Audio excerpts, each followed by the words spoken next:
Hello, අයිබෝන්. අද මම ඔයගලත් එක්ක broken jelly glass පුඩින් එකක් හදනවා. මම jelly packet දෙකයි ගත්තේ රතු සහ කොළ කියලා. දැන් මගේ මෙහෙම ටින්කිරි එකක් පොඩි ගත්තා. ඒ ටින්කිරි එකෙන් භාගයට තමයි මම මේ පැකට් දෙක හදන්නේ. දැන් අපි බලමු අපිට මේ jelly packet දෙක මම දැන් ෆ්‍රිජ් එකේ සෙට් වෙන දැම්ම ඔයගොල්ලන් හැමෝම දන්නවා යාළුවනේ ජෙලි හදන්නේ කොහොමද කියලා. ඒ වුණාට දැන් මේ ග්ලාස් පුඩින් එකේදී එච්චර ගොඩක් වතුර දාලා ජෙලි හදන්න එපා. අපි වතුර කෝප්ප දෙකමාරක් සාමාන්‍යයෙන් ජෙලි ග්‍රෑම් 100 පැකට් එකක් හදන්න ගන්නවානේ. එතකොට අපි ඒකට වතුර දාමු කෝප්ප එකමාරක් 1.3 කාලක් වගේ වෙන්න. එතකොට අපි එහෙම හදපු ජෙල් දෙකක් විදිහට ෆ්‍රිජ් එකේ සෙට් වෙන දැම්මා.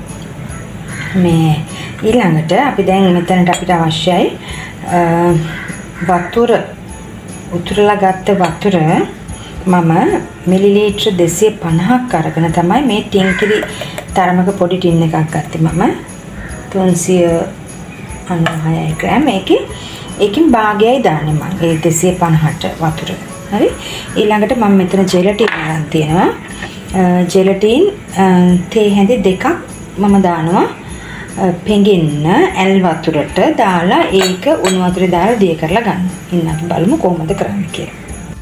බලන්නකෝ දැන් අර දාපු ටිකයි මේ ටිකයි දැම්මම සාමාන්‍ය මේ සෙන්ද කපලා එකක් වගේ මම ගත්තා.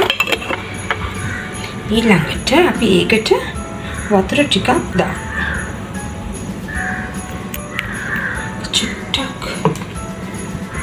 අර වතුර චුට්ටක් දාලා ඒක අපි අර පෙඟෙන්න වගේ තියෙනවා. සොක් වෙන තියෙනවා.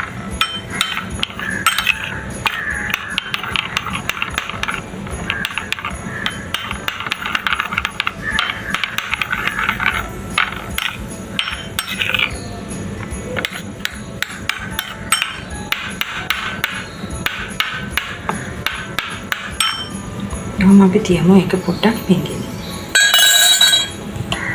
ඊළඟට අපි මේකට ගමු අපේ ටින්කිරි ටින් ටින්කිරි ටින් භාගයට ඉස්සෙල්ලා අපි වතුර දාගමු.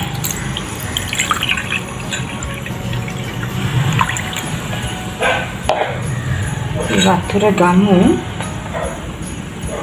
මෙතන තියෙනවා මිලිලීටර 300ක් තියෙනවා නේ වතුර. ඒ ප්‍රමාණයට අපි ටින්කිරි ටින් භාගයක් දාගමු. දැන් මම මේක මේ අර ඇල් වතුර දාපු නිසා හොඳට උතුරව ගත්තා. ඇල් වතුර දැම්මොත් ඔයගලත් එහෙම කරන්න. එහෙම නැත්නම් ඔයගලන්ට පුළුවන් උණු වතුර උතුරලා අරගෙන මේ ටින්කිරි ටික දිය කරගන්නත් පුළුවන්. මම ඇල් වතුරෙන් දිය කරපු නිසා හොඳට මේක උතුරලා ගත්තා. දැන් මම ඒක ලිපෙන් බා ගන්නවා. ලිපෙන් බාගෙන මම දැන් මේකට දානවා අපේ ජෙලටින් ටික.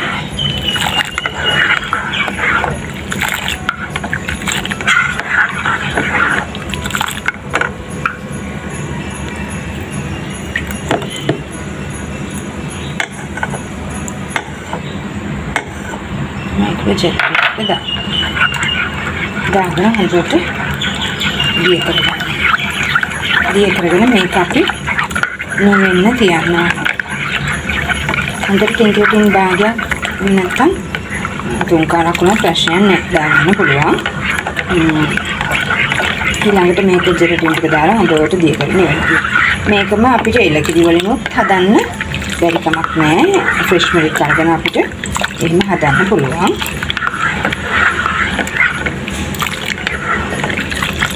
මේක දැන් අපි හොඳට නිවෙන්න තියෙනවා. දැන් මේ වගේ මම ටින්කිරි ටින් භාගයයි මේකට පෙන්නන්න.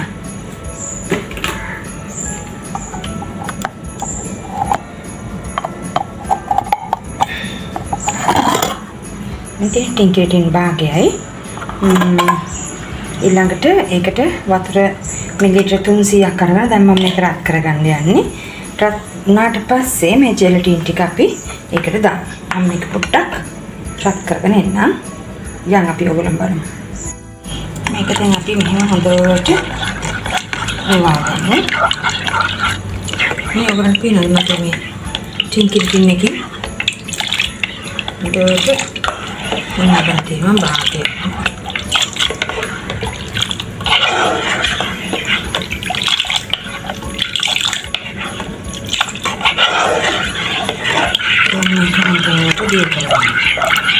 ඔයගොල්ලන්ට මේක සැකයක් තිබුණොත් ජෙලටින් කෑලිම තියෙයි කියලා ඔයගොල්ලන් මේක පෙරා ගන්න.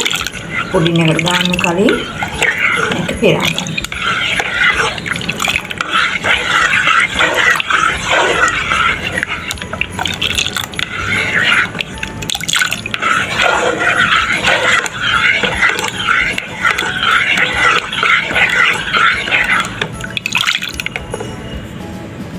දැන් මේ තියෙන්නේ මම හදාගත්තු ජෙලි දෙක.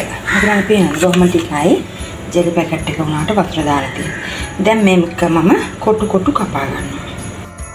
දැන් මේ බලන්න මම මේ වගේ කපා ගත්තා. ඔයගොල්ලෝ කැමති නම් ලොකු කොටු, කැමති නම් පොඩි කොටු කපා ගන්න.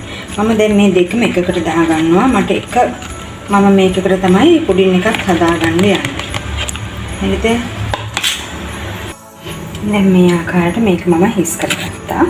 මේකට ඕන නම් බටර් චූට්ටක් විතර උලන්ට ගා ගන්න පුළුවන්. ඒතර අනිත් පැත්ත හැරියුවම කිසිම කරදරයක් නැතුව ලස්සනට අපේ මේක කෑලි කපා ගන්න පුළුවන් විදිහට පුඩින් එක එනවා. දැන් මම ආයෙම නැවතත් මේ ටික මේකට ගා ගන්නවා.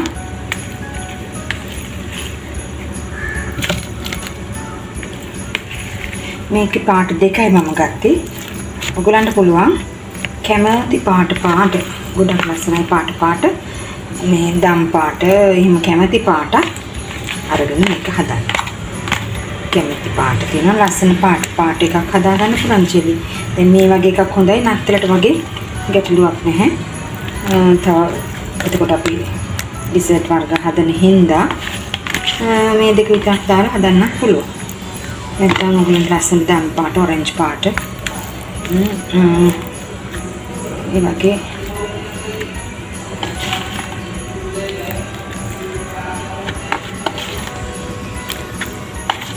දැන් මේ ග්‍රීන් කලර් එක දැන් මේ ඔරිජිනල් මනේ පැකට් එකේ තියෙන අපිට මේක ඩාර්ක් ග්‍රීන් කරගන්න ඕන නම් අපිට මේකට කලරින් ටිකක් දාලා ජෙලි එක හදනකොට ගන්නත් පුළුවන්.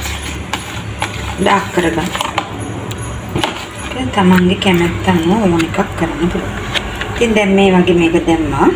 දැන් මම මේකට නිමිච්ච අපේ කිරි එක කෙමීට වක් කරගන්න ඕනේ. හොඳට නිවෙන්න දෙන්න ඕනේ කිරි එක. නැත්තම් ජෙල් ටික තිය වෙනවානේ. හොඳට නිවුනට පස්සේ මේකට හැමිට වක් කරගන්න.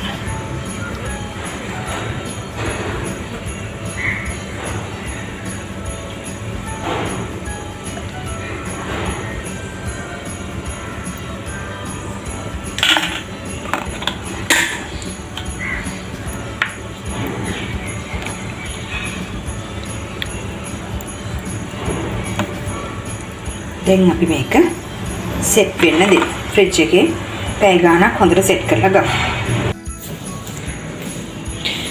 මේ තියෙන්නේ අපි දැන් හදාගත්තු අපේ ග්ලාස් පුඩින් එක. මේ අපි දැන් මේක හොඳට දැන් මෙහෙම සෙට් වෙලා තියෙන්නේ. මේක අනිත් පැත්ත හරවලා බලමු. මේ තියෙන්නේ අපි දැන් ගලවගත්ත අපේ ග්ලාස් පුඩින් එක. ඉතින් මේ ආකාරයට ඔයගලත් මම කියලා දුන්න පුඩින් එක හදලා බලන්න. මේකේ මහ ලොකු වියදමක් යන්නේ නෑ. හරි පොඩි වියදමක්. ඉතින් බලන්න දැන් මේකේ height එක ලස්සනට තියෙනවා. දැන් මේක පෙති විදිහට අපිට කෑලි විදිහට කපා ගන්න පුළුවන්. ඉතින් මේකත් හොඳ පුඩින් එකක්. ලාපිට හදා ගන්න පුළුවන් ඕනම අපේ උත්සව අවස්ථාවකට හෝ ගෙදර කන්න සාමාන්‍ය ළමයින්ට කන්න ඕන. මේක ඉතා රසවත්. මේක හදලා බලන්න ඔයගලත් ඉතින් බලමු අපි මේක කපලත්. මේ තියෙන්නේ අපි දැන් ගලවගත්ත අපේ ග්ලාස් පුඩින් එක. ඉතින් මේ ආකාරයට ඔයගලත් මම කියලා දුන්න පුඩින් එක හදලා බලන්න. මේකේ මහ ලොකු වියදමක් යන්නේ නැහැ. හරි පොඩි වියදමක්. ඉතින් බලන්න දැන් මේකේ height එක ලස්සනට තියෙනවා. දැන් මේක පෙති විදිහට අපිට කෑලි විදිහට කපා ගන්න පුළුවන්. ඉතින් මේකත් හොඳ පුඩින් එකක්. අපිට හදා ගන්න පුළුවන් ඕනම අපේ උත්සව අවස්ථාවකට හෝ ගෙදර කන්න සාමාන්‍ය ළමයින්ට කන්න උන මේක ඊට රසවත්.